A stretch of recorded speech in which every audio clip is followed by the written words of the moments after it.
apartment that rearranges itself. I found the apartment on a Thursday afternoon in late September, scrolling through rental listings during my lunch break at the law firm where I worked as a paralegal. It was perfect, too perfect, actually. 2 bedrooms, hardwood floors, bay windows, exposed brick walls, all in a neighborhood I couldn't normally afford. The rent was almost reasonable, which in this city meant it was suspiciously cheap. "There has to be a catch," my coworker Melissa said, looking over my shoulder at the listing. "Bed bugs, black mold, haunted something." "I don't believe in haunted," I replied, already composing an email to the landlord. "And I can deal with everything else." The landlord, a man named Howard Chen, responded within an hour. He could show me the place that evening if I was available. I was. I'd been living with my sister for 6 months since my divorce, sleeping on her couch, and I was desperate for my own space again. Desperate enough to overlook red flags. Howard met me outside a beautiful old brownstone in the Riverside district.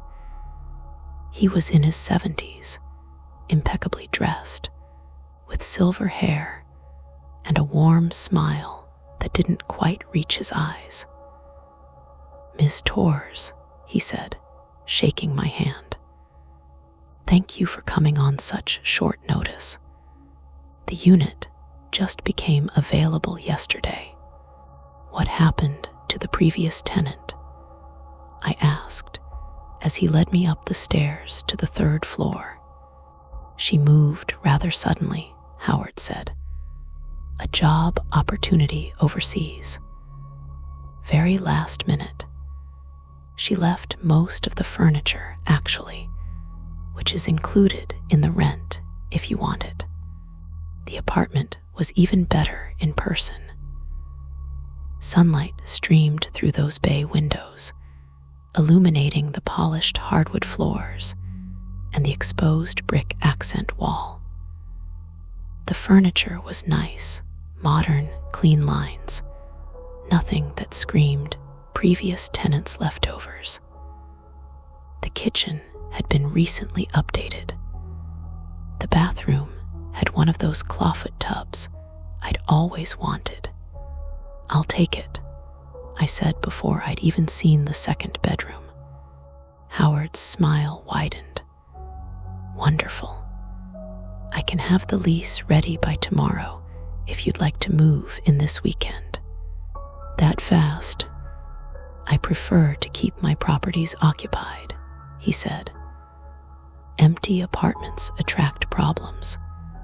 I signed the lease the next day, gave him first month, last month, and security deposit, and moved in on Saturday with the few possessions I'd accumulated since the divorce. My sister helped me carry up boxes, but she kept frowning as we worked. "What?" I finally asked as we unpacked kitchen supplies. "I don't know," Melissa said slowly. "Something feels off about this place. Can't put my finger on it. You're just jealous because I found such a good deal." "Maybe," she admitted. "Or maybe I'm worried because good deals in this city usually aren't." But I was too happy to listen. Too thrilled to have my own space again, my own bedroom, my own bathroom where I didn't have to share counter space. I spent that first night arranging and rearranging my belongings, making the apartment feel like mine. I put my books on the built-in shelves in the living room, hung my clothes in the bedroom closet, organized my toiletries in the bathroom cabinet.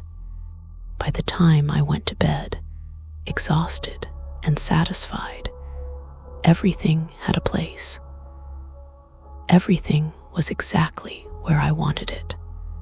When I woke up the next morning, nothing was where I'd left it. At first, I thought I was confused, still groggy from sleep.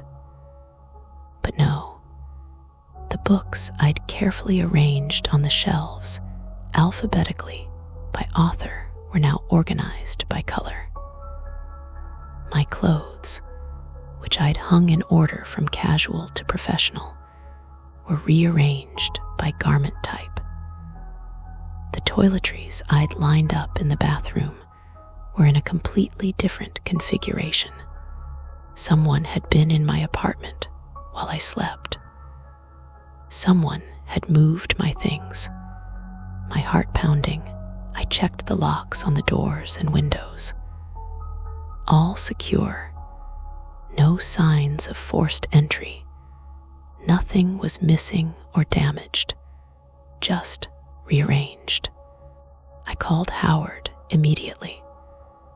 "Someone was in my apartment last night," I said, trying to keep my voice steady. "They moved my belongings around." "Moved them?" Howard sounded genuinely confused. "Are you sure you didn't do it yourself? Sometimes when we're tired, we don't remember." "I didn't do this," I interrupted. "My books were alphabetical. Now they're organized by color. I didn't change my mind about that in my sleep." There was a long pause. "Ms. Torres, I assure you, no one has access to your apartment except you and me. I haven't been there. The previous tenant returned all her keys. Perhaps you're still adjusting to the space. The layout can be disorienting at first. The layout isn't the problem. Someone rearranged my belongings. I can come by this afternoon and change the locks if it would make you feel better," Howard offered. "No charge." He came by at 2 o'clock and installed new locks. He was patient, professional, and clearly thought I was paranoid. Maybe I was. Maybe I had moved things and forgotten. Maybe the stress of the divorce, the move, starting over, was making me imagine things. That night, I took photos of everything before I went to bed. The books on the shelves, the clothes in the closet, the kitchen cabinets. I time-stamped them all, 11:47 p.m., and made sure they were saved to the cloud. When I woke up Monday morning, everything had been rearranged again. Different from Sunday, different from Saturday. The books were now organized by size. The clothes were arranged by color. The kitchen cabinets had been reorganized so that all the dishes were stacked differently. I pulled up the photos from the night before and compared them to what I was seeing now. Undeniable. Everything had changed. And according to my phone, no one had entered the apartment. The security app I'd installed on the front door showed no activity between when I'd locked up at midnight and when I'd opened it at 7 a.m. I was trapped in my apartment with something that rearranged my belongings every night while I slept. And apparently, I was the only one who could see it happening. I called in sick to work. Spent the day researching the building, the apartment, looking for any history that might explain what was happening. The brownstone was built in 1889, had been converted to apartments in the 1960s. Nothing unusual in the records. No deaths, no crimes, No reasons for supernatural activity, if that's what this was. I found 3 previous tenants through social media and reached out to them. 2 never responded. The third, a woman named Sophia Kim, called me within an hour of receiving my message. "You're living in 3C?" she asked without preamble. "Yes, did you?" "Get out," Sophia said urgently. "Get out right now. Break the lease, lose your deposit. I don't care. Just get out of that apartment." My blood ran cold. "What happened to you there?" "It starts with the rearranging," Sophia said. "Small things at first. Your belongings moving around while you sleep. Then it gets worse. The apartment starts changing itself. Not just your stuff, the actual layout. Rooms shift. Walls move. Doors appear and disappear. I lived there for 3 months before I finally escaped, and by the end, I couldn't even find the front door some days. "That's impossible," I whispered. "I know, I'm an architect. I understand building layouts, spatial relationships, structural engineering. What that apartment does is impossible, but it happens anyway. The building is wrong, Miss Torres. It doesn't follow normal rules, and the longer you stay, the worse it gets. The apartment is trying to find some ideal configuration, some perfect arrangement, and it uses the occupants as variables in the equation." "What do you mean?" "The last night I was there," Sophia's voice dropped to barely above a whisper, "I woke up and my bedroom was gone. Not rearranged. Gone. I was sleeping on a mattress in what had been the kitchen, except now it was just an empty room with my bed in the center. The bathroom had moved to where the living room used to be. The front door had relocated to what had been a closet. It took me 4 hours to find a way out. And when I finally did, when I got into the hallway, the apartment door slammed shut behind me, and I could hear things moving inside, furniture scraping, walls sliding, like the apartment was reconfiguring itself again. But you got out, barely, and I left everything behind. Didn't even try to go back for my belongings. Just ran and never looked back. That was 2 years ago. I still have nightmares about waking up in a room with no doors, no windows, just walls closing in, while furniture stacks itself into impossible configurations. After I hung up with Sophia, I sat on the couch, which was in the same place it had been, for now, and tried to think rationally. This was insane. Apartments didn't rearrange themselves. Buildings didn't change their layouts. There had to be a logical explanation, but I'd seen the photos. I'd documented the changes. And Sophia's story had been too specific, too frightened, to be a prank or delusion. I decided to stay awake, to watch the apartment and see what happened when it changed. If it changed, maybe if I caught it in the act, I could understand what was really going on. I made coffee, lots of coffee, positioned myself on the couch with a clear view of the bookshelf, the kitchen doorway, and the hallway leading to the bedrooms. I had my phone ready to record. I was determined to document whatever happened. At 2:17 a.m., I blinked. just a normal blink, lasted maybe a fraction of a second. When my eyes opened, 3 books on the shelf had switched positions. I jumped up, my heart racing. I hadn't fallen asleep, hadn't looked away. I'd blinked, and in that microsecond of darkness, books had moved. I stared at the shelf, not blinking now, keeping my eyes open until they burned and watered. Nothing moved. The books stayed where they were.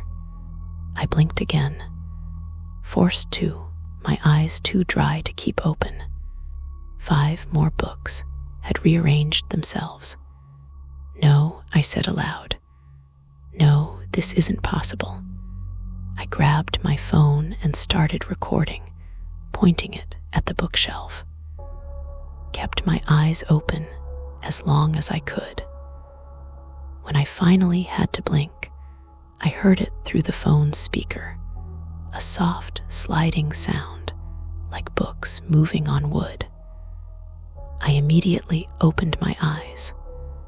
More books had shifted position. I reviewed the recording, hands shaking. The video showed exactly what I'd seen. Books in one position, then the screen going dark for a frame, not black, but pixelated, glitching. And when it cleared, the books were in different positions. As if the camera had blinked along with me. Whatever was happening wasn't just affecting my perception. It was affecting reality itself, but only during those tiny moments when observation ceased. When eyes closed or cameras glitched or attention wavered. I spent the rest of the night taking turns with my sister on a video call. One of us always watching the apartment while the other blinked. It helped the rearranging slowed considerably when someone was always observing. But eventually, we both got too tired. Both blinked at the same instant. And in that moment of synchronized inattention, the entire living room reconfigured itself. The couch moved to the opposite wall. The bookshelf rotated 90 degrees. The coffee table slid to the center of the room, all in the span of a single blink. "What the fuck?" Melissa breathed through my phone speaker. "Nat, what the actual fuck?" "I need to get out of here," I said. "You were right. This place is wrong." But when I turned to look at the front door, it wasn't where it had been. The wall was blank, unbroken, no door in sight. I ran through the apartment, checking every wall in every room. No front door. It had disappeared, rearranged out of existence like a book on a shelf. "Melissa," I said, trying to keep the panic out of my voice. "The door is gone. I can't find the door. Go to a window. Break it if you have to. Get out however you can." I ran to the bay windows in the living room. They were painted shut, but I could break the glass. I grabbed a chair, ready to swing it. I blinked. The windows were gone, replaced by blank brick wall. "No, no, no," I chanted, spinning around. "This isn't real. This can't be real." But it was. Every time I blinked, the apartment changed a little more. Walls shifted a few inches. Doorways narrowed. The ceiling lowered incrementally. The space was contracting, rearranging itself around me, finding some optimal configuration that apparently didn't include exits. I tried keeping my eyes open, but it was futile. I had to blink eventually, and every time I did, I lost a little more of the apartment I'd moved into. It was being replaced by something else, something that followed different rules of space and geometry. Hours passed, or maybe minutes. Time felt strange in that contracting space. My phone died. Melissa's frantic voice cut off mid-sentence, leaving me in silence, broken only by the sliding sounds that accompanied each blink. By dawn, though I couldn't see the sun anymore, had no windows to show me the outside world, the apartment had reduced itself to a single room. Not any room I recognized. Just 4 walls, a ceiling, a floor, and furniture stacked in impossible configurations. Chairs balanced on their backs. The bookshelf mounted sideways on the wall. The couch folded into an origami-like configuration that hurt to look at. And in the center of it all, a door. Not the front door I'd lost. Something else. Smaller, older, made of dark wood with an ornate brass handle. I knew, with the certainty of nightmares, that I shouldn't open it. That whatever was through that door was where the apartment had been leading me all along. This was the optimal configuration it had been seeking, a single room with a single door, and an occupant who had nowhere else to go. But I also knew I had no choice. There was no other way out. The apartment had rearranged itself into a trap, and this door was the only exit it offered. I opened it. The space beyond was impossible. Vast and tiny at once. A corridor that stretched into darkness, lined with doors identical to the one I'd just opened. Thousands of them, receding into a distance that shouldn't have existed inside the building's structure. I stepped through. The door closed behind me, and immediately I heard it, the sound of furniture moving, walls sliding, spaces reconfiguring. The apartment resetting itself, preparing for its next occupant. I started walking down the corridor. Every door I passed was labeled with an apartment number. 3C3, C3C, all the same. All leading back to the space I'd just left, currently rearranging itself for whoever would rent it next. But some of the doors had names scratched into the wood beneath the numbers. Previous tenants who'd found their way here, into this impossible space between the walls. I found Sophia Kim's name, found others I didn't recognize, dozens of them, and at the end of one scratched name, someone had carved a message. We're still inside. The apartment never lets you leave. It just rearranges you along with everything else. I don't know how long I walked. Time didn't work right in that corridor, but eventually I found a door that was different. Instead of 3C, it read ground floor exit. The wood was newer, the brass handle shinier. I opened it carefully, expecting another trick, another rearrangement. But beyond it was the brownstone's lobby. Normal, unchanged. The front door clearly visible, morning sun streaming through its glass panels. I ran, burst through that door and onto the street, gasping as if I'd been underwater. The outside world was exactly as I'd left it. Same buildings, same cars, same city going about its Sunday morning business. I turned to look back at the brownstone. Third floor, middle window. That should have been my apartment. The curtains were drawn, but as I watched, they shifted.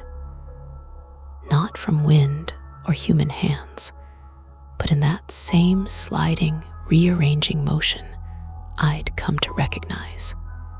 My phone was still in my pocket, dead, but there. My keys were still in my hand. I'd escaped with nothing but what I'd been carrying. All my other belongings were still in that apartment, still being rearranged, still part of the space's eternal optimization process. I never went back, didn't try to get my deposit, didn't fight the lease, didn't even call Howard to explain. I just disappeared from his roster of tenants, same as Sophia, same as the others whose names I'd seen scratched on those doors. That was 8 months ago. I'm living with Melissa again, back on her couch, but I don't mind. It's stable. It stays the same from night to morning. The doors don't move. The walls don't shift. But sometimes, late at night, when I can't sleep, I think about that corridor, about all those identical doors leading to the same impossible apartment, about the names scratched into the wood by people who'd found their way there and hadn't found their way back. And I wonder, did I really escape? Or did the apartment just rearrange me somewhere new, into a configuration that I perceive as outside, but is really just another room in its endless optimization process? I've started noticing things, small things. The way furniture in Melissa's apartment sometimes seems to shift position when I'm not looking directly at it. The way doorways appear to change width depending on my angle of approach. The way shadows fall in patterns that don't quite match the light sources. Maybe the apartment isn't a specific location. Maybe it's a space that exists in the gaps between observations, in the moments when we blink or look away or stop paying attention. Maybe it's always rearranging, and we just don't notice because most of the time, the changes are small enough to rationalize away. Or maybe I'm paranoid. Maybe I escaped, and what I'm experiencing now is just trauma, my mind creating patterns where none exist. But last night, I woke up, and my bedroom was oriented differently. The bed was against the opposite wall from where I'd fallen asleep. Melissa's apartment only has one bedroom. I sleep on the living room couch. But somehow, I'd woken up in a room with 4 walls and a door I didn't recognize. I opened that door and found Melissa's living room exactly as it should be. My blanket was still on the couch. My phone was charging on the coffee table. Everything normal, except I know I'd been somewhere else a moment before. In a bedroom that doesn't exist in my sister's apartment. In a space that had rearranged itself around me while I slept. The apartment found me again. Or maybe I never really left. Maybe none of us do. The listing is still up, I checked. Same photos, same suspiciously reasonable rent. Howard probably has a new tenant by now. Someone else desperate for a good deal in an expensive city. Someone else who will move in on a Saturday and wake up Sunday to find their belongings rearranged. Someone else who will tell themselves it's nothing, just stress, just imagination, just the old building settling, until the night they blink and lose the front door. Until they find themselves in that corridor between the walls, reading the names of previous tenants scratched into impossible doors, realizing that the apartment that rearranges itself has been doing so for decades, maybe longer, collecting occupants and configurations like a mathematician testing variables, looking for the perfect arrangement. I don't think it's found it yet. Don't think it ever will, because perfection is subjective, and the apartment's definition keeps changing, keeps optimizing, keeps rearranging, and we're all just furniture to it. Objects to be moved and stacked and positioned in its endless iterations of spatial possibility. I should warn the new tenant, should try to save them like Sophia tried to save me. But would they listen? Would they believe? Or would they think I was crazy, paranoid, making up stories to scare them away from a good deal? Besides, I'm not sure I could find my way back to that building, even if I wanted to. Maps show the address, but every time I try to navigate there, I end up somewhere else. Different street, different neighborhood, as if the building itself keeps rearranging its location. Or maybe I'm already back there, in some configuration that appears to be Melissa's apartment, but is really just another room in that impossible space between walls. Maybe we're all in the apartment. Maybe the entire city is just one massive configuration, one complex arrangement of rooms and corridors and doors that all lead back to the same optimizing algorithm.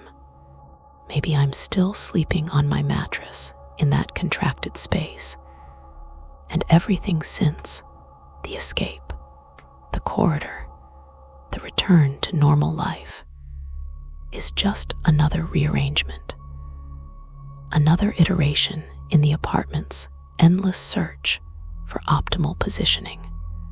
I don't know anymore. Can't know, because knowledge requires observation, and observation is impossible when reality rearranges itself every time you blink.